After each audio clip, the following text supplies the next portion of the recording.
இப்பலாம் பெரிய பெரிய கோயிலுக்கு போனா, ஏன்டா இந்த கோயிலுக்கு வந்தோன்ற அளவுக்கு பண்ணிடுறாங்க. இதுல ஊறப்பட்ட காசு போட்டு டிக்கெட் கூட நம்ம வாங்கி வச்சிருப்போம். கொஞ்ச நேரம் ஆச்சு சாமிய பார்க்க விடுவாங்கன்ட்டு. ஆனா கூட 1 செகண்ட் கூட பார்க்க விடுறதில்ல.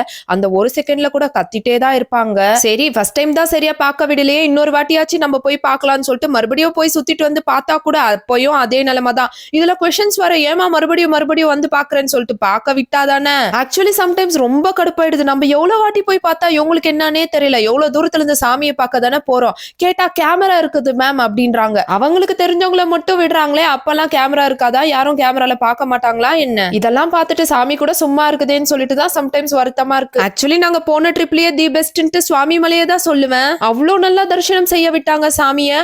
100 ருபீஸ் டிக்கெட் வாங்கிட்டு கூட நான் மறுபடியும் போய் பார்த்தேன். அபிஷேகம் எல்லாம் நடந்துட்டு இருந்தது. எவ்வளவு நல்லா பணிவா நடந்துக்கிறாங்க அங்க வேலை செய்யறவங்க எல்லாம். கொஞ்சம் எல்லா டெம்பிள்ஸ்காரங்க இவங்கள மாதிரி நடந்துக்கிட்டீங்கன்னா ஜனங்களா பீஸ்ஃபுல்லா சாமியை ப்ரே பண்ணிட்டு போவாங்க.